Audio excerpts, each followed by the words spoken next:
What happens in TJ stays in TJ. This is JC and TJ. Gentlemen, let's broaden our minds. Are they in the proper approach pattern for today? Negative. Hold the weapon! Now! Charge the lightning field.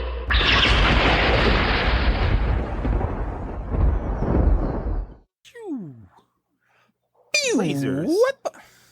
Gentle lasers. Jesus lasers. They fire those at the Jesus lizard. Laser those numbnuts for Christ. New gay whales for Jesus. Somebody's got to. We'll step up to the plate. Boomers dropped the ball, so... Indeed. Oh, welcome back to Dispatch Ajax. This is Jake. Oh, I'm Skip. That's our show. It is our show, not yours. Ours. Get down. Get off the couch. Who said you could be up there? It's our show. Reaching for our podcast. Get down. Get your nose out of there. I'm going to roll up a newspaper. Not for you. I'm going to roll up a newspaper as soon as I can find out where to get one. I'm going to hit you with this iPad. So you like that. I abstractly hit you with Apple News. Did you feel that? You like that? I'm going to post in your comments. Magic missile. Right there. Right at your forehead. Coming at you like a magic missile. Right at your forehead. This better not be dirty. It's Christmas time. Is Jesus. Oh, it is dirty. Yeah. Christ is coming. Crucified. Oh, what? He's coming. This is, again, part of our Christ Mass series? Mass hallucinations of Christ? Yeah, it's... no, I got Christ Mass Transit. How about that? What's the transit part? Oh, because he's traveling around the world? Because he's going all these places. Oh, okay. I can follow that one. All right. I mean, I just came up with it. It's not the best, but it's something. Dismass Ajax. No, I got nothing. No, you were right. All right, let's... Or our latest edition of the Cross Files. It's like the X Files, but you just turn it slightly. Tilted slightly. Or it's Christmas Mass Effect. The video game. Uh-huh. So what about Jesus? Is this the one where Jesus is banging aliens? Ladies and gentlemen, our first live guest, Jesus Christ, is Lord and Savior. Come on out. Oh, wait, he didn't show up. He said he'd be actually, I looked at our footprints, and he was there the whole time. He was carrying our podcast. Well, didn't do a very good job. Yeah, use a little bit of your magic on us. Man. Yeah, Jesus, what's the deal? What's the deal with Jesus, huh? I ask myself that question every morning. If only Jesus had used some of his mudras on us. Hey, Jesus, what's the 411? What's the haps? What's the dealio, J-Man? J-Town? Okay, anyway. Yowza. Jehovah. So recently we saw, or heard about rather, Jesus traveling to Japan. Mm-hmm. His wacky adventures. Wacky adventures in Japan with his brother. And the Bad News Bears were there. His wife and 3 daughters and his mound of dirt. And that was turned into a movie called Mr. Baseball. Mr. Baseball. Jesus had that mustache, famously. I thought Mr. Baseball was the It's Tom Selleck. Are you sure that's not not Cedric the Entertainer? No, that's Mr. 3000. Mr. Where he comes back to get his 3000. With Bernie Williams, right? Bernie Mac. Bernie Williams was actually a baseball player. Bernie Williams does sound like a baseball player. Yeah, he played for the Yankees. That sounds like a guy All that right. plays for the Yankees too, by the way. Bernie Williams. Yeah. Mac Williams. Yeah, Bernie Mac Williams. Cedric the Mac. He also played for the Yankees. Oh, no, he wrote that song, Return of the Mac, I thought. No, Mac the Knife. Oh, yeah, he was that McDonald's pitchman back in the 80s. Throwing knives at birds. Uh-huh, yeah, that's why he was discontinued. He was canceled for that very reason. Man, are we all right? This is the earliest we ever record. I don't know. Yeah, so we're going to have more Christmas time Jesus adventures. And this time, Jesus has decided to travel not to Japan, but to India. As we know, there's a time in Jesus' life where he... Before Sigourney Weaver. long before the great weavering. Weave us this tale of Jesus. There's a time when Jesus wasn't around. And only for... It's called history. most of history, there's no Jesus. You know, it really wasn't that long. It seems so epic, but really, it's just a blip on the radar. Yeah, a speck of sand in the great mandala of history. But in only 4 of the 89 chapters of the Gospels, the early life of Jesus is spoken about. That's Matthew and Luke. They describe Jesus' life prior to his ministry.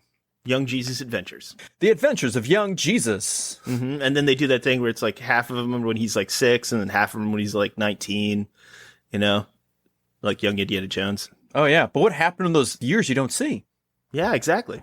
What happened to the really awkward years? We're going to find out about Jesus's. As per Matthew, Jesus' family fled Egypt when he was an infant and then returned to Nazareth after the death of Herod in 4 BCE. Luke records that Jesus was 12 years old. Joseph and Mary had gone to Jerusalem for the Passover feast. While returning back to Nazareth, they realized that Jesus was not with them. They went back to Jerusalem looking for him and found him, quote, sitting in the midst of the teachers, listening to them and asking them questions. All who heard him were astounded at his understanding and his answers. Wait, so he got home alone? He got home alone. Jesus!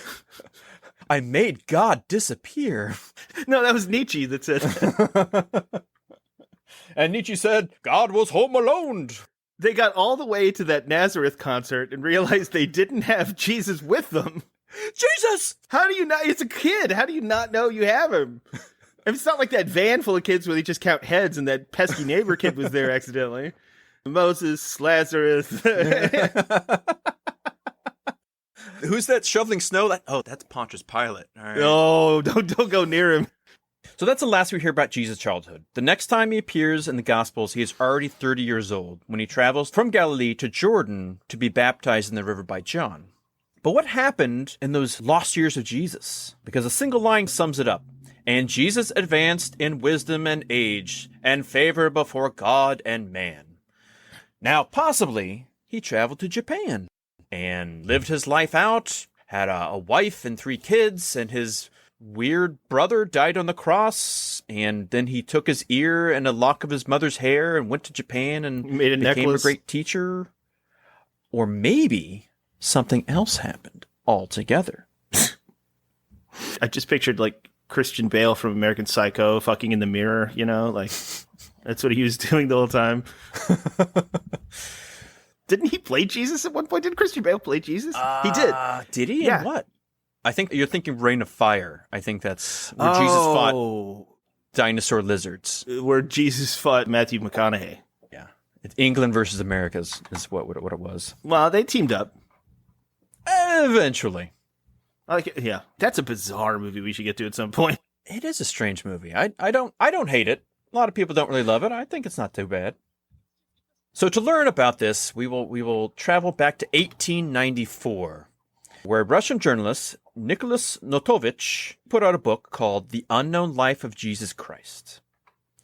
In this book, he claimed, per ancient Buddhist manuscripts from a monastery in Ladakh, India, A monastery? Jesus had traveled across India and Nepal during his lost years.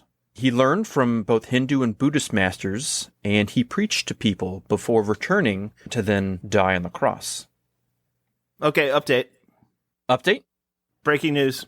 Christian Bale played Jesus of Nazareth in 1999's TV movie Mary, Mother of Jesus. Mary, Mother of Jesus. And then later on in 2014 played Moses in Exodus, Gods and Kings. Oh, he did play Moses. Yes, he did. that movie- And to bring it all around, in 2018 played Bagheera in Mowgli, Legend of the Jungle. Well, technically that's tied to the short that they didn't necessarily hear about, but we did have a large tailspin conversation before this. Yes, we'll get to that too. Or maybe you've heard that before this, but yes. So. Maybe you've heard the tale of the spinning. The tale shall be told. Listen up. Everyone talking about hard rain. Yeah, sorry. Gee, this Jesus has four-wheel drive, anti-lock brakes. We want justice. Oh, he also played, of course, John Connor, who, if is not a modern Jesus character, I don't know who is. Huh. I mean, except he's still alive. That's kind of the difference. But was he ever really alive? Oh, he was alive. He just never lived. That's fucking deep, man. It's not like an American Psycho where he played Jason Bateman. His name is Patrick Bateman. I was making a joke about Jason Bateman in the 80s. When he went to Manhattan, when he took over? No, when he replaced Michael J. Fox in Teen Wolf 2. I was making a... I know, and I was playing along. I was yes anding. Sorry, you undersold it, so I was like... Anyway, so about Jesus. He also played John Rolfe in The New World. Yikes. Who was he in Newsies, though? That's the real question. Bruce Wayne. Who's Really weird. Bruce Wayne, n'est-ce pas? Give Knox a grant. In a movie called Rescue Dawn, he also played a character called Dieter Dengler. I might as well be Dirk Diggler. That's what happened to Dirk when he got shipped off to Nam. Jack Kelly. He plays Jack Kelly in Newsies. Kelly. It's a good Irish name, I guess, yeah. In Henry V, he plays Robin, the luggage boy. Well, somebody had to. God, he's in Swing Kids the year after Newsies, and I feel like those are related somehow, but I know they're not. They're tied at the hip. Wait, he plays John Rolfe in The New World, but he also played a character named Thomas in Pocahontas. We're getting into, like, Moses Jesus territory here. So, Nicholas Notovich was a Russian-born journalist, and he had a long interest in exploring the culture, customs, and the history of India. He went on several expeditions. On his way to L-E-H... on his way to... On his way to meh. He visited a monastery in Kargil, which was isolated on top of rocks up there. Now, when he was there, a lama told him about a prophet named Issa, I-S-S-A. Issa was the name for Jesus in Arabic, while Issa was his name in India as well, supposedly. Are you talking about Issa Rae? Yes. I figured. Ray of God. Issa Rae? Issa Rae of Heaven. Issa Ra, the son of God. Issa Ra. No one else is going to laugh at that, but that's pretty funny. And apparently, within whom the Spirit of God was incarnate. Quote, "It is he who has enlightened you, who has brought back within the pale of religion the souls of the frivolous, and who has allowed each human being to distinguish between good and evil. His name and his acts are recorded in our sacred writings." So said the Lama. He carries an axe? The biggest axe. And he plays it hard and fast. Or is it a guitar? Yeah, it's a guitar. He's the original Buckethead. Hello. He's the six-string savior, my friend. That's a t-shirt waiting to happen. My crown of Guns N' Roses. It's the six-string savior and the Holy Rollers. Yeah, I felt all of them. Welcome to the jungle! That was tying in with Jungle Book. As most stories about Jesus do. Yeah, it's true. So Nicholas asked about these scrolls, and supposedly the Lama said that the scrolls contain the story of Issa, were compiled in India and Nepal in the Pali language, or Pali? I think it's Pali. I'm not really sure. Which is a Middle Indo-Aryan language on the Indian subcontinent. And then along came Polly. It's extremely old. No. Yeah. Not in the Indus Valley. Surprise, surprise. And they were then kept in Lhasa, Tibet. In monasteries, that's where these scrolls resided. They got a studio apartment they shared. Welcome back to this episode of The Scrolls. They drew a line down the middle, and one side of the house is for Enoch, and the other is for Job. Life with the Scrolls isn't black and white. But then they meet their savior. Scrolly rollers, that's what it's called. I don't know. So upon reaching this monastery in Ladakh, which is tucked away in a valley some 11,000 feet above sea level. Holy Scrollers, that's what it's called. Holy Scrollers. That's what it nice. is. That's what it is. Okay. That's what it was. That's the one. Mark it down. Notovich asked the chief lama about Issa, and that Issa was held in great respect by the Buddhists. Not only the lamas who have read the sacred scrolls know about him. The lama said, among them are to be found descriptions of the life and the acts of the Buddha Issa, who preached the holy doctrine in India and among the children of Israel, and who was put to death by the pagans, whose descendants have since embraced the tenets he then propagated, which we believe to be yours. Oh, that sounds like Jesus. The Lama also said, when the holy child was still a boy, he was taken to India, where until manhood he studied the laws of the great Buddha, who dwells eternally in heaven. The Lama kind of then clammed up about it. Cited NDA. He said, I've said too much. I must go. Issa's supposed to be the new Kang variant, so let Ixnay about the Issa say. So Notovich traveled back and forth. Eventually he got the lamas to talk more about it.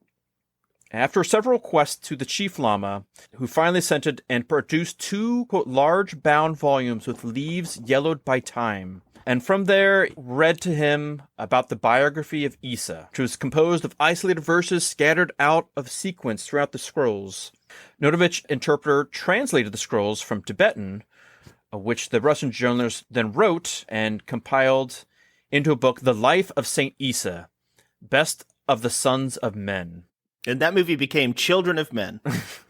This was then included into the account of a book called The Unknown Life of Jesus Christ.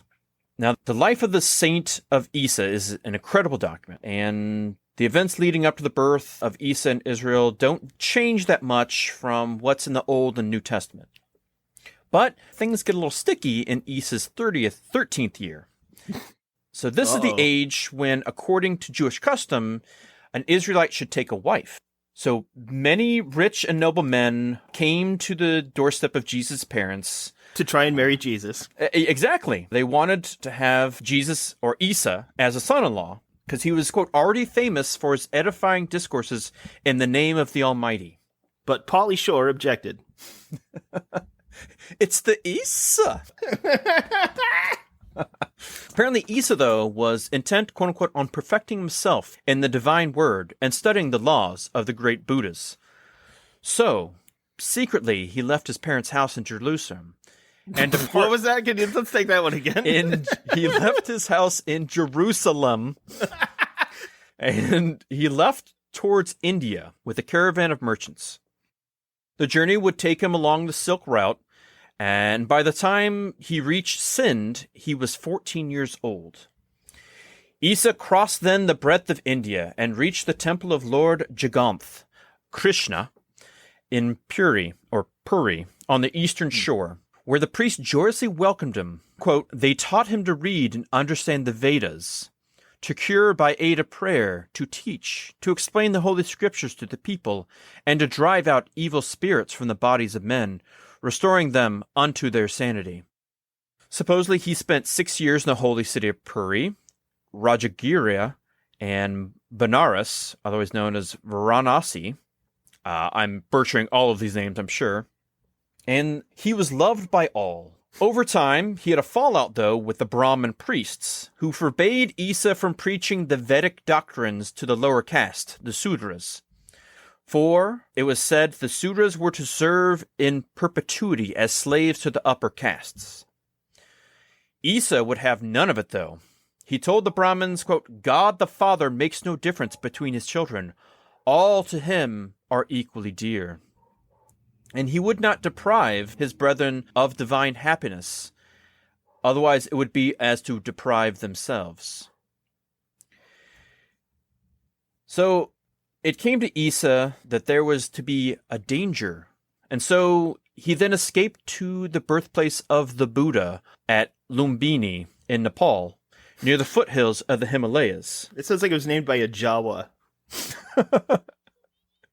It was there he perfected himself in the Pali language, applied himself further to the study of the Buddhist sutras, and in 6 years became a perfect expositor of the sacred writings.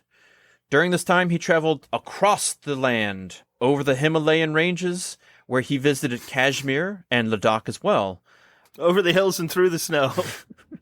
Because of the persistent whispers of Issa having taught there. Some believe he visited Tibet during this time, although that's debated, unlike all of this other things. Since it is doubted, since Buddhism reached Tibet only in the 7th century CE, and there could be no other reason for Jesus to undertake such an extreme, arduous trek to Tibet. So after these 6 years, Issa descended from the mountains to the plains of Rajasthan. From there, he went west. He preached against idol worship, human and animal sacrifices, and he inspired men to supreme perfection by doing good to one's neighbor. Issa then also taught the pagans not to strive to see the eternal spirit with their eyes, but to endeavor to feel him in their hearts, and to find purity of soul to render themselves worthy of his favors. Issa then must have taken the silk route through Persia to return back to Israel, since the manuscript says that he ran afoul of the Magi in Persia by preaching against the worship of the sun and the fire sacrifices. Obviously, Jesus was a rabble-rouser, preaching constantly against superstitions and injustices to the priestly class. In favor of other superstitions and injustices. So says the non-believer. Blasphemy! Something he continued to do when reaching Israel in his 29th year. And so the 16-year journey to the east from 13 to 29 had come to a close. And then, you know, what happens to Jesus happens, as It stays in Vegas. as they were all preaching. So, according to Notovich, most likely the Indian merchants witnessed the crucifixion of Jesus in Palestine and brought the story of Issa's life back to India. However, it is more likely that Buddhist missionaries who were preaching in the countries around the Mediterranean during the time of Christ were the ones who brought the story back from Palestine, and then collated these stories with the ones of Issa in India, which were then kept in these monasteries. Now, in Rock Edict 13, the Indian Emperor Ashoka, who reigned from... Not Ahsoka. I was gonna... Okay, let's... I know. I was like... I was gonna make the joke. Hitting you off with the pass there. He reigned from 268 to 232 BC, had written that he had sent Buddhist missionaries to the kingdom of the Greeks, corroborated by the discovery of Buddhist gravestones decorated with the Dharma wheel and Trishula from the Ptolemaic period, 305 BCE to 30 BCE in Alexandria. That would be in keeping with the Buddhist tradition to seek out and collect information about Issa's life in Palestine and record it for posterity.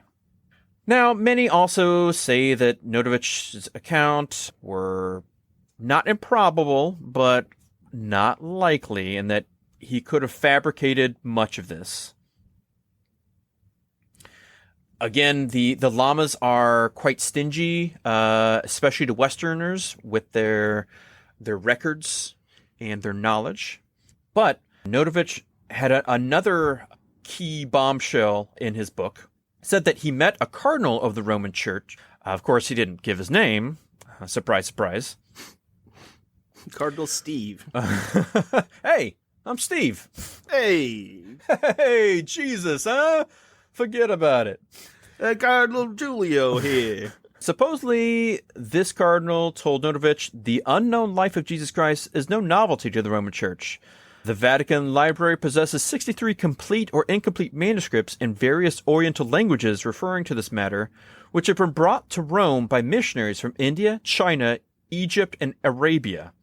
I guess what he's saying is that in the Vatican's libraries, there's historical accounts that Jesus did take these treks to Asia. Now, maybe a figment of Notovich's imagination, but supposedly there's the Indian monk called Swami Abhadananda. Abed not going to work here anymore. Oh, God, I was literally thinking the same bit. So, supposedly, he was a direct disciple of Saint Ramakrishna. Cool. So, Abhadananda recorded the events of his journey in his Bengali travelogue titled, we'll say, In Kashmir and Tibet, published in 1929. These come from his notes and a diary that he kept. So, supposedly, Abhadananda had been shown around the monastery by a lama, and he asked the lama about the truth of Notovich's claims. The lama who was showing Swamiji around took a manuscript. So he said that it was a copy, and the original was in the monastery of Marburg near Lhasa. And in the original was written in Pali, but this was a translation into Tibet. It consisted of 14 chapters and 222 verses, and with his help, Swamiji got part of it translated. So they translated the Tibetan manuscript into English, and it aligned closely with Notovich's account of Issa's journey. Abhadananda added a unique detail in this account, which highlights the popular appeal of Jesus amongst the common people. He wrote that on his way back to Israel, Jesus, quote-unquote, halted at a wayside pond near Kabul to wash his hands and feet and rested for a while. That pond still exists. It is known as Issa Pond. To mark that event, every year a fair is held at the place. This is mentioned in an Arab book, Tariq al-Ajan, as well. And thus he used the antibacterial hand sanitizer. And to this day, we all shall have 3 pumps for Jesus. Well, that's a horse of a different color. I'm sorry. Can we just soak for Jesus instead?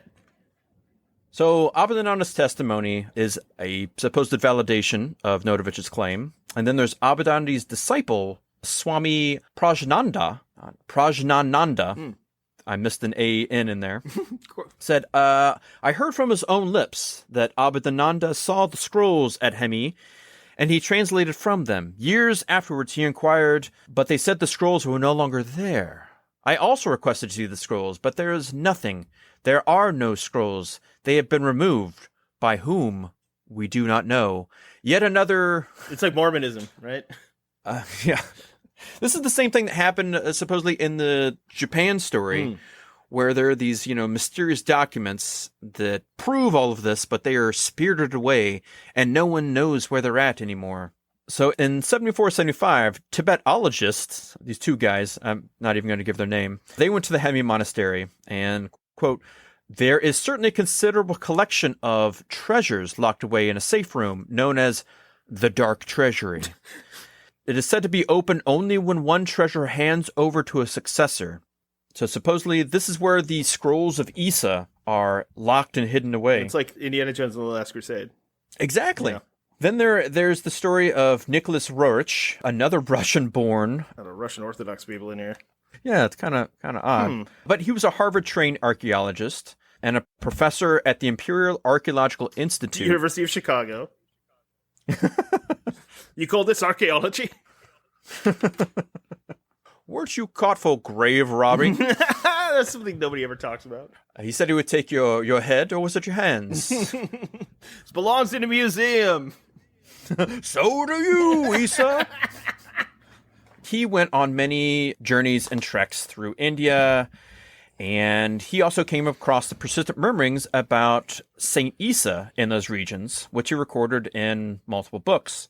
In one of his books, The Heart of Asia, he wrote, in Leh, we again encountered the legend of Christ's visit to these parts. The Hindu postmaster of Leh and several Ladakhi Buddhists told us that in Leh, not from the bazaar, there still exists a pond near which stood an old tree. Under this tree, Christ preached to the people before his departure to Palestine. We also heard another legend of how Christ, when young, arrived in India with merchants' caravan, and how he continued to study the higher wisdom in the Himalayas. We heard several versions of this legend, which had spread widely throughout Ladakh, Xinjiang, and Mongolia, but all versions agree on one point, that during the time of his absence, Christ was in India and Asia. I ate at Heart of Asia the other day, actually. I recommend. Very good. Yeah, could we get a pond of Issa for the table, please? Just to share? We're going to split the app. We get It's a good dip, I'll tell you. I'll take the le salad. Soak your wontons in there. Oh, that's maybe racist. I don't know. Who can tell? Maybe Jesus. I don't know. White Jesus, especially. Yeah, could we get some more white Jesus? Just to share. I'll take a white Jesus, straight up. So there was this legend of Issa that percolated in the Himalayan kingdoms. It strongly suggests that possibly the work of Notovich and the Swami and others were not complete fiction, but merely that he provides textual basis of these tales that have been circulating for centuries. Now, it has been known for some time by scholars that there are a number of overlaps between Christianity and Hindu Buddhist ritual practices. Yeah. Yeah, it's We can skip over a lot of that. Also, the Nazi thing. We could skip over a lot of that, too. There's the rosary beads used by Christian saints, which are just like the japamala used by Hindu and Buddhist monks. Interesting. There's a holy water used by the church for priests for baptism and blessings, similar to the sanctified water called Amrita, used for purification in Hindu Buddhist rituals. The use of religious icons and their worship by lighting candles and incense sticks by Orthodox Christians is similar to the Hindu mode of worship. Okay. The dress of Buddhist lamas is similar to the manner in which the apostles are painted, while the headdresses of the Dalai Lama resembles a mitra worn by the Pope. A mithra worn by the Pope. The asceticism, celibacy, prayer, chanting, singing, fasting, poverty, processions, relic worship, and other elements of the monastic life in the church priest is similar to that of Buddhist monks. One might say that's hard to ignore, those similarities. I again might say that you can find similarities like this across a lot of religions that you're using the similar things. I don't necessarily think that they lead from one to the other, but I will provide a couple other interesting things. So there are the yoga mudras. So yoga mudras are a set of hand gestures performed during meditation, which are said to direct the flow of prana, otherwise known as like vital energy, to different parts of the body through invisible channels called the nadi. This helps balance the 5 elements that are fire, air, ether, earth, and water. Ether. It is believed whenever these are in balance is when you get diseases and ailments. Oh, yeah. Most of human society had this stuff. In Europe, you had the humors. Mm-hmm. It's all kind of the same thing around the same time. Oh, 100%. Here, let me share this with you so you can see.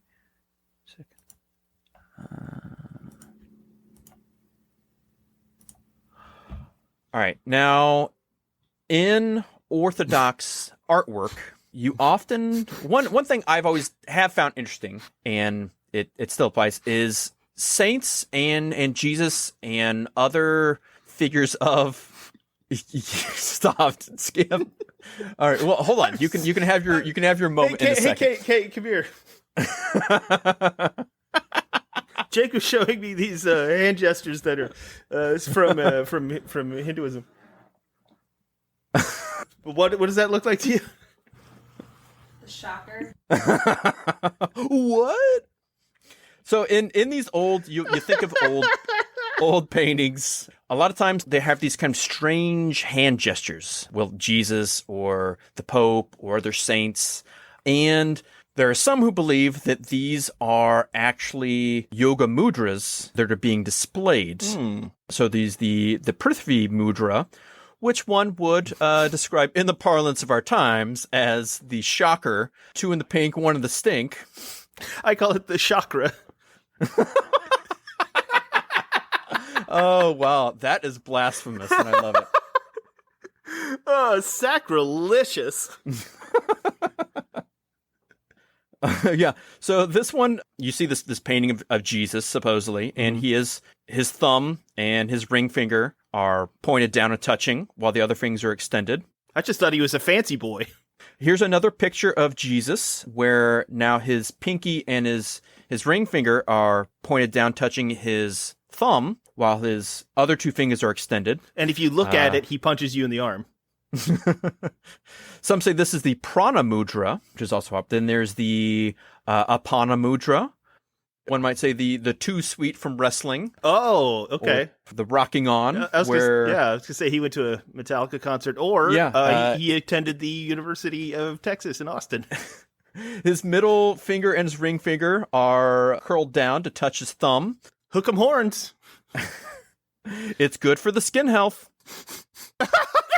This is a picture of Pope Francis, who is holding down, again, those two fingers, but his thumb extended this time. This is the Karana Mudra, which you also see a picture, a sculpture of Buddha, his hand making, warding off bad luck, supposedly. He just got the new Iron Maiden album. Like, kick ass, fellow teens. And then we see another picture of Jesus where his hand is turned towards his chest, but his thumb and his middle finger are touching, which some say are the Shuni Mudra. It encourages compassion, understanding, and patience towards others. Very Jesus-like concepts. I don't know. I thought it looked more like he's Italian and he's talking with his hands. Hey, forget about these mudras. Forget about it. Hey. Then we have this Byzantine fresco. It's the other shocker. All right, now doesn't this look like James Woods? It kind of does look like James Woods. Oh my God, you're right, it does. And again, a weird finger gesture. I mean, honestly, of all the things, you would say these are weird finger gestures to paint if they don't have some purpose. Yeah, I mean, they have to have some sort of significance. Then there's another one. This is a picture of Jesus in the mustard tree, where he's sitting cross-legged with his hands resting on his lap, similar to a Buddha in the lotus. Well, it's also important to point out that all of those are true, but what they're sitting on also resembles a lotus flower, both of them. Yeah. And his hands are in his lap, palms up, which is a sign of... in some circles, submission, but also just sort of acceptance and openness. So that is fascinating. Indeed. Here's a picture of Mary praying. This could be thought of as the Anjali Mudra, which makes us aware of the divine essence in our hearts, promotes respect for others, and dispels stress and negative emotions. And it looks like a bodhisattva there. That's interesting. Yeah. Again, just the hands together praying, and the kind of what's at least in the Western world kind of thought of as a very Christian movement. Interesting. And this one, they're just waving. And here's a picture of Jesus. He's got a hoodie on. And he's just waving it at Buddha. Oh no, this is Saint Francis of Assisi. But he also is waving. He does have the stigmata, which is cool. Sup, Buddha? Which is also oddly similar, because you have a picture of a statue of Buddha, and he also has kind of a divine prana energy symbol, symbol coming out of his palm, just like the opening in St. Francis's thing. See, I think that's more important than people talk about, because the history, especially of the Catholic Church, is co-opting other cultures and sort of absorbing them. Right. And if one would believe that Jesus went and experienced these other cultures, if he brought back bits of that, talked to his disciples, who then slowly passed it along throughout history. I mean, knowing like the actual origin of the religion and the way that the New Testament was written and codified, and then cultural practices were adapted over the centuries. I don't know. It's tougher to buy into that, but... Well, I mean, but specifically that one is interesting to me because, they famously are co-opting other religions just in case they conquer them, kind of like Alexander the Great did when he would have his men marry the women of the whatever culture he was conquering so that they would become part of the empire or whatever. Because in reality, people were crucified by their wrists, not their hands. And so it makes more sense that they just took this and adapted it rather than being something that like Jesus would have brought back. This is a way later adaptation of the idea to mirror those that they're trying to convert, you know? Yeah. 100%. That's interesting. Okay. Yeah. Do we have other ones? I mean, this is just kind of like them holding up their hands. Peace. There is kind of this odd, like, again, Jesus picture of him holding his two fingers aloft, similar to other Buddhist statues doing the same thing. Supposedly this Ardha Pataka mudra. Ardha Pataka, yeah. Ardha Pataka. Yeah. Yes, yeah. What he said. Yeah, that sounds right. It enables people to free themselves from their nuisances, i.e. the undesirable elements in a person's life. This is also a mudra that is performed by deities and spiritual masters. Fascinating. Like Joel Grey Indeed. and Remo Williams. Like Billy Joel. In life. Now, again, one could say that Jesus brought these from India, from learning about Buddhism and some Vedic doctrines, and that the Orthodox Christian Church, who consider themselves to be the inheritors of the truth faith of the church and passed it on in its purest form, maintained these original teachings and utilized these yoga mudras in their meditations and practices, both in person and in iconography. One could make that tentative connection. Most of the Byzantine icons were created from the 3rd century CE to the fall of Constantinople to the Ottoman Turks in 1453 CE. Therefore, the knowledge of the Yoga Mudras may have persisted within the Orthodox Church till the 15th century CE, after which it was slowly forgotten or phased out. In present day, most Christian scholars do not seem to be aware that these hand gestures are Yoga Mudras, and instead to refer to them as generic signs of blessings. Which means nothing. Which means, nothing. All right. One last interesting thing I'd like to point out, though. You could say that the Yoga Mudras, in art, are one thing or the other, but two specific Yoga Mudras, the Prithvi Mudra and the Prana Mudra, they appear in the largest number of icons. These are meant to strengthen and heal the body with the Prithvi Mudra, and the Prana Mudra strengthens the immune system and gives the body resilience to heal itself. They activate the root chakra and promote a sense of tranquility, stability, and self-assurance. And oppose vaccinations. Now, these are in a lot of Orthodox art. But what if not only did Jesus promote these, but along with the Yoga Mudras, Jesus was a practitioner of Yoga Siddhis, which are very supernatural or magical abilities acquired by advanced yogic practitioners. Interesting. You're going the opposite of Jesus Christ scientist and going Jesus Christ magician. Yes. The wizard Christ, the wizard Issa. So there are supposed to be 8 classical siddhis or magical powers that a yogi can acquire, which are called Siddha yogi, otherwise known as a perfected yogi or spiritual adept. Such people can transform the body and mind through spiritual practices and living in a pure state of God consciousness. These siddhis often unfold naturally along the path of self-realization, and one needs to learn from a master how to manifest and handle such powers and responsibilities, just like Spider-Man. I was going to say just like Spider-Man. Yeah, there you go. So supposedly there are 8 classical siddhis. There's anima, which you can shrink the body size to the smallest particle. And it's very popular in Japan. Mahima, make the body very heavy. That's popular in America. Lagima, to make the body weightless like a feather. Prapti, manifest any desired object. Prakamya, fulfill any desire. Isitva, lordship over the forces of nature to create or destroy. Vasitva, control over the 5 great elements. And Kamavasayita, assume any form at will. Man, this kind of sounds like what different versions of Kryptonite did in the 50s. Now, if someone takes the Gospels of Jesus within the New Testament and applies these. What if the miracles of Jesus were him using these Siddha yogi practices?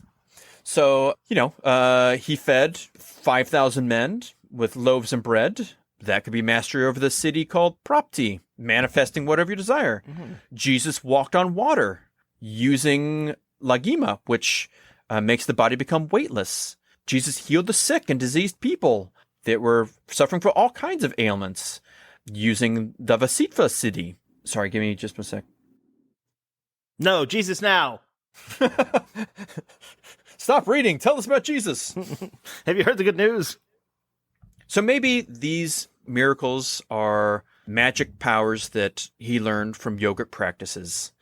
Interesting. There also might be the final teachings of Jesus, where he shared the same kind of wisdom that can be found in the philosophy of the Vedanta. When Jesus said the kingdom of God is within you, he was relating Vedantic principle. The Atman is Brahman. Brahman is thought of as, the overmind, the God entity above us all, and Atman is kind of like more like a personal self. The trinity of the supreme divinity that includes Vishnu and Shiva. Oh, I was right about Vishnu. Okay. Brahma, Vishnu, and Shiva, they are the trinity of supreme divinity in Hinduism. There you go. Holy Trinity. Brahma, the creator, Vishnu, the preserver, and Shiva, the destroyer. Yeah, okay. Yeah, we might be getting a little out of our depth here. I'm over my skis here, let's be honest. But otherwise, Atman is Brahman. One might say the soul is the divine, or the soul is the essence of the creator. There's a part of the creator within you, which is the soul. The Holy Spirit. It's something that very important to Christianity. And what if he learned this from the yogis and from the Vedas? Yogi Bear. A person who connects with his soul or self, his Atman, in the depths of meditation, radiates the virtues of the soul and acquires supernatural powers or siddhis. Jesus said, "Truly, truly, I tell you, whoever believes in me will also do the works that I am doing. He will do even greater things than these, because I am going to the Father." This means that those who listen to Jesus' teachings with faith and follow his spiritual practices that he has given them can acquire the same siddhis, otherwise known as magical powers, as Jesus himself, and could even end up doing greater works than he. This is why in yogic tradition of India, Jesus has always been regarded as a self-realized yogi. And so, did Jesus go to India? Did Jesus learn Pali? Did he learn about practices of Buddha and read the Vedas? Did Jesus preach and become a yogic practitioner, learning both self-realization, higher forms of consciousness, and even magical powers that he then brought back with him to Jerusalem and put on display for all of his followers? Yes. Did Jesus have a Beatles moment? Did he watch Vedas of the Lost Ark? Vedas of the Lost Ark. Was he a David Blaine type? Honestly, we'll never truly know. No, we'll never know. But it's a fascinating tale. There's lots of connections, tenuous though they might be, but fascinating nonetheless. But this holiday season, please put your hands together and perform the Namaste, the Anjali Mudra, as you pray for your Lord and Savior. And think about traveling to the motherland, which might be in Leh. Cleveland, Ohio. That's why whenever you want your team to win, you're praying to Jesus. That is true. That's why it's called a Hail Mary, my friend. That is most certainly the reason. So, and another incredible tale of the adventures of Jesus. The adventures of young Jesus. He and James Bond Jr., I'm sure, are going to team up. Whether he was Daitenku Taru Jurai or Issa, or maybe just your friendly neighborhood Jesus. There's one on every block. Whether he was franchised out or not. Perhaps next time you'll hear more about the strange and amazing tales of Jesus on the Run. That was the sequel in 1984. It had Gene Wilder in it. Hear no Issa, speak no Issa. One of Richard Pryor's best. But we've hoped you've enjoyed this holiday tale for one and all. If you'd like more Jesus times, probably don't stick around because there won't be too many more until next holiday season. Oh, I think because we're not long for this earth, but... Well, we may be struck down by lightning bolts. Oh, well, anyway. It's all in God's plan, my man. Mm-hmm. If you would like more, or even if you don't really give a shit, please like, share, subscribe. Do it anyway! Do it anyway. I didn't ask for your opinion. Well, you did, technically, but you didn't ask for their permission. I guess that's true. We'll be back with more, but until then, Skip, what should they do? They should remember to pay their tabs, make sure they clean up after themselves to some sort of reasonable degree, and make sure you're ready to get the fuck out of here. And don't forget to support your local comic shops and retailers. And from Dispatch Ajax, we would like to say, literally, Godspeed, fair wizards. Yeah. Nailed it. Nailed it. Got it in one. Please, go away.